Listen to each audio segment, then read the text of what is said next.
Hi guys, welcome back to my YouTube channel. Hope ಎಲ್ಲರೂ ಚೆನ್ನಾಗಿದ್ದೀರಾ ಅಂತ ಭಾವಿಸ್ತೀನಿ. ಫಸ್ಟ್ ಟೈಮ್ ನನ್ನ ಚಾನಲ್ನ ನೋಡ್ತಾ ಇದ್ದರೆ please subscribe to my YouTube channel. Today's topic it's all about Belur vlog. ನನ್ನ ಹಸ್ಬೆಂಡ್ ಪೊಲೀಸ್ ಮಂಗಳೂರಲ್ಲಿ, ಸೊ ವೀಕ್ಲಿ ಆಫ್ ಮೇಲೆ ಊರಿಗೆ ಬಂದಿದ್ದರು. ಹಾಗೆ ನಮ್ಮ ರಿಲೇಟಿವ್ಸ್ದು ಒಂದು ಹೌಸ್ ವಾರ್ಮಿಂಗ್ ಸೆರೆಮನಿ ಇತ್ತು ಹಾಸನಲ್ಲಿ. ನಾವು 8 or 8:30ಗೆ ಮನೆ ಬಿಟ್ವಿ. ವಯಾ ಚಿಕ್ಕಮಂಗ್ಳೂರು ಟು ಹಾಸನ್ ಹೋದ್ವಿ. ಆಫ್ಟರ್ ಲಾಂಗ್ ಟೈಮ್ ನಾನು ಈ ರೂಟಲ್ಲಿ ಹೋಗಿದ್ದು. ಈ ನೇಚರ್ ಗ್ರೀನರಿ ಎಲ್ಲ ನೋಡ್ತಾ ಇದ್ದರೆ ನನ್ನ ಕಾಲೇಜ್ ಟೈಮೆಲ್ಲ ಮೈಂಡಲ್ಲಿ ಬರ್ತಾಯಿತ್ತು. ನಾನು ಫಸ್ಟ್ ಟೈಮ್ ಕಾಲೇಜ್ ಅಡ್ಮಿಷನ್ಗೆ ಅಂತ ನಮ್ಮಪ್ಪ ಊರಿಂದ ಚಿಕ್ಕಮಂಗ್ಳೂರಿಗೆ ಹೋಗೋವಾಗ ಹೆಂಗೆ ಹೋಗಬೇಕು ಅಂತೆಲ್ಲ ಹೇಳ್ಕೊಟ್ರು. ನೆಕ್ಸ್ಟ್ ಡೇ ಕಾಲೇಜಿಗೆ ಹೋಗೇ ಇರಲಿಲ್ಲ, ಏನೇನು ನಮ್ಮಪ್ಪ ಬಿಡ್ತಾರೆ ಅಂತ ಹೇಳಿ. ನಮ್ಮಪ್ಪ ಈವ್ನಿಂಗ್ ಬಂದು ಹೆಂಗಿತ್ತು ಕಾಲೇಜ್ ಅಂತೆಲ್ಲ ಕೇಳಿದ್ರು. ಆಗ ನಾನು ಇಲ್ಲ, ನೀವು ಬಂದಿರಲಿಲ್ವಲ್ಲ ಹಾಗಾಗಿ ಹೋಗಿರಲಿಲ್ಲ ಅಂತ ಹೇಳಿದ್ದೆ. ಸೊ ಅದಕ್ಕೆ ಬೈದು, ದಿನ ಒಬ್ಬಳೇ ಓಡಾಡಬೇಕು, ಎಲ್ಲದನ್ನು ಕಲಿಬೇಕು, ಡೈಲಿ ಬಂದ್ಬಿಟ್ಟು ಬಿಡೋಕ್ಕಾಗುತ್ತಾ ಅಂತ ಹೇಳಿದ್ರು. ನಾನು ನೆಕ್ಸ್ಟ್ ಡೇ ಫುಲ್ ಕೋಪ ಮಾಡಿಕೊಂಡು ಕಾಲೇಜಿಗೆ ಹೋದೆ, ಒಬ್ಬಳೇ ಫಸ್ಟ್ ಟೈಮು ಬೇರೆ ಊರಿಗೆ ಟ್ರಾವೆಲ್ ಮಾಡಿದ್ದು. ಇದು ನನ್ನ ಲೈಫ್ನ ಟರ್ನಿಂಗ್ ಪಾಯಿಂಟ್ ಅಂತಲೇ ಹೇಳ್ಬೋದು. From Kannada medium to software engineer ನನ್ನ ಲೈಫ್ ಶಿಫ್ಟ್ ಆಯಿತು. ನಿಮಗೇನಾದರೂ ನನ್ನ ಲೈಫ್ ಸ್ಟೋರಿ ಬಗ್ಗೆ ಇಂಟ್ರೆಸ್ಟ್ ಇದ್ದರೆ ಕಮೆಂಟ್ ಮಾಡಿ, ಅದ್ರ ಮೇಲೆ ಒಂದು ವಿಡಿಯೋ ಮಾಡ್ತೀನಿ. ಆನ್ ದ ವೇ ನಮ್ಮ ಕಾಲೇಜ್ನ ಹೊರಗಡೆಯಿಂದನೇ ನೋಡಿಕೊಂಡು DSCG ಪಾಲಿಟೆಕ್ನಿಕ್, ಇಟ್ಸ್ ಅರೌಂಡ್ 1950 ಅನಿಸುತ್ತೆ ಅದು ಸ್ಟಾರ್ಟ್ ಆಗಿದ್ದು. ಸೊ ನಾನು ಜಾಯ್ನ್ ಆಗಿದ್ದು 2013. ನಾನು 10th ಮುಗಿದ ತಕ್ಷಣವೇ ನಾನು ಡಿಪ್ಲೊಮೊಗೆ ಜಾಯ್ನ್ ಆಗಿದ್ದು.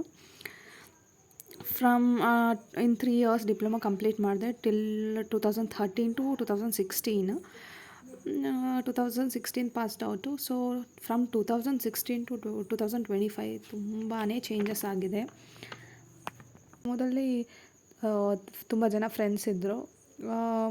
ನಾನು ಓದಿದ್ದು ಮೆಕ್ಯಾನಿಕಲ್ ಇಂಜಿನಿಯರಿಂಗ್. ಸೊ ಗೊತ್ತಿರುತ್ತೆ ಎಲ್ರಿಗೂ ಆಲ್ಮೋಸ್ಟ್ ಮೆಕ್ಯಾನಿಕಲ್ ಇಂಜಿನಿಯರಿಂಗ್ ಅಂದರೆ ಕಡಿಮೆ ಜನ ಹುಡುಗಿರು, ಒಂದು 90% ಹುಡುಗರಿದ್ದರೆ ಒಂದು 10% ಹುಡುಗಿರು ಇರ್ತಾರೆ. ಸೊ ಅದೆಲ್ಲ ಮೆಮೊರೀಸ್ ಎಲ್ಲ ನಾನು ಅಲ್ಲೆಲ್ಲ ಓಡಾಡಿದ್ದು, ಆಮೇಲೆ college to hostel to college ಓಡಾಡ್ತಾ ಇದ್ದಿದ್ದು ತುಂಬ ಮೆಮೊರೀಸ್ ಇದೆ ಚಿಕ್ಕಮಂಗ್ಳೂರಲ್ಲಿ. ಓದಿದ್ದು 3 ವರ್ಷ ಇದ್ರೂ ಒಂದು ಒಳ್ಳೆ ಮೆಮೊರೀಸ್ ಇದೆ ನನಗೆ.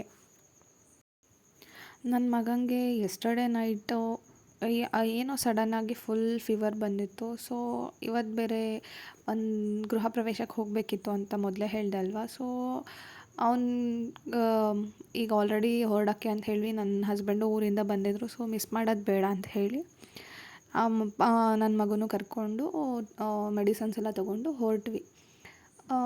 ನೆಕ್ಸ್ಟು ಅಲ್ಲಿಂದ ಚಿಕ್ಕಮಂಗ್ಳೂರಿಂದ ವಯ ಹಾಸನ ಹೋಗುವಾಗ ಬೇಲೂರು ಸಿಗುತ್ತೆ. ಸೊ ಬೇಲೂರನ್ನೂ ಹಾಗೆ ಟೆಂಪಲ್ನ ವಿಸಿಟ್ ಮಾಡಿಕೊಂಡು ದೇವ್ರ ದರ್ಶನ ಮಾಡ್ಕೊಂಡು ಹೋಗೋಣ ಅಂಥೇಳಿ ಬೇಲೂರು ಕಡೆ ಹೊರಟ್ವಿ.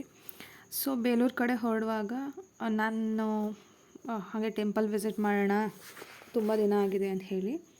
ಸೊ ಬೇಲೂರು ನಾನು ಚಿಕ್ಕವಳಿದ್ದಾಗಿಂದ ನೋಡಿದ್ದೀನಿ, ಬಿಕಾಸ್ ಅದು ನಮ್ಮ ಅಜ್ಜಿಯವರ ಮನೆ ದೇವರು. ಬಟ್ ಎವ್ರಿ ಟೈಮ್ ಹೊಸ ಫೀಲಿಂಗ್ ಬರುತ್ತೆ ಆ ಟೆಂಪಲ್ನ ನೋಡ್ತಾ ಇದ್ದರೆ. Every 3 years once full family, not only ಅಪ್ಪ ಅಮ್ಮ ಮಕ್ಕಳು ಚಿಕ್ಕಪ್ಪ ಚಿಕ್ಕಮ್ಮ, ಸೊ ಫುಲ್ ಫ್ಯಾಮಿಲಿ ಅಂತ ಹೇಳಿದ್ರೆ ಅಪ್ಪನ ಅಣ್ಣಂದರು, ಅವ್ರ ತಮ್ಮಂದರು, ಅವ್ರ ಮಕ್ಕಳು, ಮೊಮ್ಮಕ್ಕಳು, ಮರಿ ಮಕ್ಕಳು ಎಲ್ಲ ಫುಲ್ ಟೋಟಲ್ ಫ್ಯಾಮಿಲಿನೇ ಕುಟುಂಬ ಯಾತ್ರೆ ಹೋಗ್ತಾರೆ. ಅಲ್ಲಿ 3 days ಇದ್ದು ಜಾತ್ರೆ ಎಲ್ಲ ಮುಗಿಸ್ಕೊಂಡು ರಿಟರ್ನ್ ಹಾಕ್ತಾರೆ. ನಾನು ಬೇಲೂರನ್ನ ಸೆಕೆಂಡ್ ಟೈಮ್ ವಿಸಿಟ್ ಮಾಡ್ತಾ ಇರೋದು ನನ್ನ ಹಸ್ಬೆಂಡ್ ಜೊತೆ. ತುಂಬ ಸಲ ಮೊದಲು ಚಿಕ್ಕವಳೆಲ್ಲ ಇದ್ದಾಗ ಅಜ್ಜಿಯವರೆಲ್ಲ ಕುಟುಂಬ ಯಾತ್ರೆ ಹೋಗ್ತಿದ್ದಾರೆ ಅಂತ ಹೇಳಿದ್ರೆ ನಾವು ಎಲ್ಲರೂ ವಿಸಿಟ್ ಮಾಡ್ತಾಯಿದ್ವಿ. ಈಗ ಮದುವೆ ಆದಮೇಲೆ ಅದೆಲ್ಲ ಆಗಲ್ಲ ಅಲ್ವಾ. ಸೊ ಅಲ್ಲಿ ಹೋಗಿ ಜಾತ್ರೆ 3 ದಿನ ಇದೆ ಅನ್ನೋವಾಗ ಮುಂಚೆನೇ 3 days ಮುಂಚೆನೇ ಹೋಗಿ ಅಲ್ಲಿ ಗರುಡ ರಥೋತ್ಸವ ಎಲ್ಲ ಆಗುತ್ತೆ ನೈಟ್ ಟೈಮಲ್ಲಿ, ತುಂಬ ಚೆನ್ನಾಗಿರುತ್ತೆ. ಸೊ ಅದೆಲ್ಲ ಮುಗಿಸ್ಕೊಂಡು ಫುಲ್ ಫ್ಯಾಮಿಲಿ ಜೊತೆ ಎಲ್ಲ ಫುಲ್ ಫನ್, ಆಮೇಲೆ ಅದೆಲ್ಲ ಫ್ಯಾಮಿಲಿ ರಿಚುವಲ್ಸ್ ಎಲ್ಲ ಇರುತ್ತಲ್ವ. ಸೊ ಎಲ್ಲ ಮುಗಿಸ್ಕೊಂಡು ಅಲ್ಲೇ ಒಂದು ಲಾಡ್ಜಲ್ಲಿ ಸ್ಟೇ ಮಾಡಿ ಫುಲ್ ಫ್ಯಾಮಿಲಿ ಜೊತೇಲಿ, ಆಮೇಲೆ ಅಲ್ಲಿ ಹೊಂಡ ಎಲ್ಲ ಇದೆ, ಅಲ್ಲೆಲ್ಲ ಸ್ನಾನ ಮಾಡಿಕೊಂಡು ಆಮೇಲೆ ದೇವಸ್ಥಾನ ಎಲ್ಲ ವಿಸಿಟ್ ಮಾಡಿ ಚೆನ್ನಾಗಿರುತ್ತೆ. ಈ ಬೇಲೂರನ್ನ ನೋಡಬೇಕು ಅಂತ ಹೇಳಿದ್ರೆ ನಾರ್ಮಲ್ ಟೈಮಲ್ಲಿ ಹೋಗೋದಕ್ಕಿಂತ ಸೊ ಚೆನ್ನಾಗಿ ಮಳೆ ಸುರಿದ್ಬಿಟ್ಟು ನಿಂತ್ಕೊಂಡಿದ್ದಾಗ ಆ ಬೇಲೂರನ್ನ ವಿಸಿಟ್ ಮಾಡೋದೇ ಒಂದು ಚಂದ. ನನಗೆ ಬೇಲೂರು ಅಂತ ಹೇಳಿದ್ರೆ ಏನೋ ಒಂಥರ ಪರ್ಸ್ನಲ್ ಕನೆಕ್ಷನ್. ನಂಗೆ ಪ್ರತಿ ಸಲ ಹೋದಾಗ್ಲೂ ಏನೋ ಒಂದು ನ್ಯೂ ಫೀಲಿಂಗ್ ಅಂತ ಅನಿಸುತ್ತೆ. ಒಂಥರ ಮಿರಾಕಲ್ ಅಂತ ಅನಿಸುತ್ತೆ. ಯಾಕೆ ಅಂತ ಅಂದರೆ ಅಲ್ಲಿ ಅಷ್ಟಷ್ಟು ದೊಡ್ಡ ದೊಡ್ಡ ಕಲ್ಲುಗಳು, ಆ ಶಿಲಾ ಕೆತ್ತನೆ ಎಲ್ಲ ನೋಡ್ತಾ ಇದ್ದರೆ ಸೊ ಇದೆಲ್ಲ ಮನುಷ್ಯರು ಮಾಡೋದಕ್ಕಾಗತ್ತಾ ಅಂತಲೂ ಅನಿಸುತ್ತೆ. ಅಷ್ಟು ದೊಡ್ಡ ಕಲ್ಲುಗಳ್ನೆಲ್ಲ ಹೆಂಗೆ ಎಲ್ಲಿಂದ ತೊಗೊಂಬಂದರು, ಹೇಗೆ ಶಿಫ್ಟ್ ಮಾಡಿದ್ರು, ಹೇಗೆ ಅದನ್ನು ದೇವಸ್ಥಾನನ ಕನ್ಸ್ಟ್ರಕ್ಟ್ ಮಾಡಿದ್ರು ಅಂತ ಹೇಳಿ. ಎಲ್ಲರೂ ಒಂದು ಸಲ ವಿಸಿಟ್ ಮಾಡಬೇಕು ಟೆಂಪಲ್ನ. ಅದೆಲ್ಲ ಒಂಥರ ಹಿಸ್ಟಾರಿಕಲ್ ಪ್ಲೇಸಸ್ ಅಲ್ವಾ. ಸೊ ಹಾಗೆ ಚೆನ್ನಕೇಶವನ ದರ್ಶನ ಮಾಡಿಕೊಂಡು ಅಲ್ಲಿಂದ ಬ್ಯಾಕ್ ಸೈಡಲ್ಲಿ ಒಂದು ಚಿಕ್ಕದಾಗಿರೋ ಒಂದು ಕಲ್ಲು ಸಿಗುತ್ತೆ. ಆ ಕಲ್ಲಲ್ಲಿ ಎಲ್ಲರೂ ಕಾಯಿನ್ ಇಟ್ಬಿಟ್ಟು ಕೈನ ಜೋಡಿಸ್ಕೊಂಡು ಏನಾದರೂ ಮನಸ್ಸಲ್ಲಿ ಇದ್ದಿದ್ದು ಬೇಡ್ಕೊಂಡು ಅದಾಗುತ್ತೆ ಅಂತ ಹೇಳಿದ್ರೆ ಅದು ಕೈ ಬಿಡುತ್ತೆ ಅಂತ ಒಂದು ನಂಬಿಕೆ. ಸೊ ಅದೆಲ್ಲ ಮುಗಿಸ್ಕೊಂಡು ನೋಡಿಕೊಂಡು ದೇವಸ್ಥಾನದಲ್ಲಿ ಎಷ್ಟು ಹೊರಗಡೆ ಬಿಸಿಲಿತ್ತು, ಒಂದು 10-10:30ಗೆಲ್ಲ ಅಂದರೆ ಕಾಲು ಫುಲ್ಲು ಸುಟ್ಟೋಗೋಷ್ಟು ಬಿಸಿಲಿತ್ತು. ಸೊ ಹಾಗೆ ದೇವಸ್ಥಾನ ಒಳಗಡೆ ಟೆಂಪಲ್ ಒಳಗಡೆ ಎಷ್ಟು ಕೂಲಾಗಿತ್ತು ಅಂತ ಹೇಳಿದ್ರೆ ಒಳ್ಳೆ AC ಹಾಕಿರೋ ಥರ ಇತ್ತು ಎನ್ವೈರ್ನಮೆಂಟು. ಸೊ ತುಂಬ ಚೆನ್ನಾಗಿತ್ತು.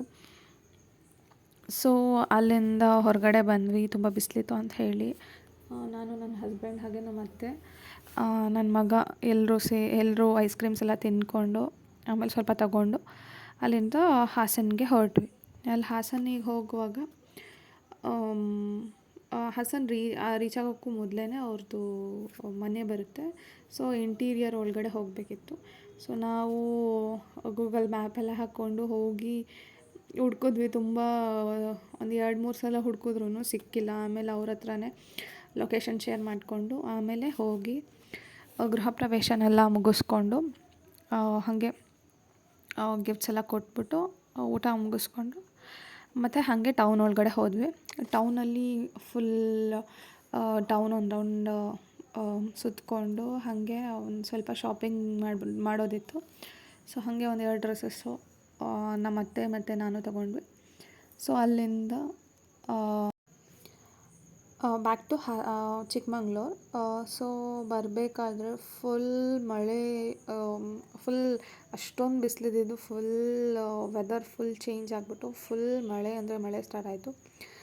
ಆ ಮಳೆಯಲ್ಲೇ ಒಂದು ಸ್ವಲ್ಪ ದೂರ ಬಂದುಬಿಟ್ಟು ಅಲ್ಲೇ ಗಾಡಿ ನಿಲ್ಲಿಸ್ಕೊಂಡು ಸ್ವಲ್ಪ ಹೊತ್ತು ವೆಯ್ಟ್ ಮಾಡಿ ಆಮೇಲೆ ಮಳೆ ನಿಂತ ಮೇಲೆ ಹಾಗೆ ನಮ್ಮ ರಿಲೇಟಿವ್ ಒಬ್ಬರು ಗೃಹ ಪ್ರವೇಶಕ್ಕೆ ಬಂದಿದ್ದರು. ಸೊ ಅವರನ್ನು ಪಿಕ್ ಮಾಡಿ ಸೊ ಅವರನ್ನು ಆನ್ ದ ವೇ ಡ್ರಾಪ್ ಮಾಡೋಣ ಅಂತ ಹೇಳಿ ಅವರನ್ನು ಕರ್ಕೊಂಡು ಊರಿಗೆ ರಿಟರ್ನ್ ಆದ್ವಿ.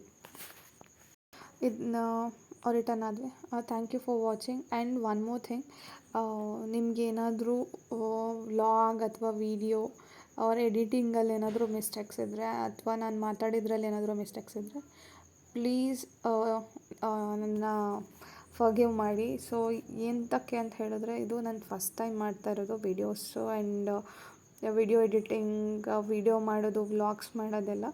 ಸೊ ನನ್ನಿಂದ ಏನಾದರೂ ತಪ್ಪಾಗಿದ್ರೆ ಪ್ಲೀಸ್ ನನ್ನ ಕ್ಷಮಿಸಿ. ಫಸ್ಟ್ ಟೈಮ್ ನನ್ನ ಚಾನಲ್ನ ನೋಡ್ತಾ ಇದ್ದೆ, please subscribe to my YouTube channel. Next ಯಾವ ಟಾಪಿಕ್ ಮೇಲೆ ವಿಡಿಯೋ ಮಾಡಬೇಕು ಅಂತ ಇದ್ದರೆ ಸೊ ಪ್ಲೀಸ್ ಕಮೆಂಟ್ ಬಿಲೋ. ನಾನು ಆ ಟಾಪಿಕ್ ಮೇಲೆ ವಿಡಿಯೋ ಮಾಡೋಕ್ಕೆ ಟ್ರೈ ಮಾಡ್ತೀನಿ. Thank you.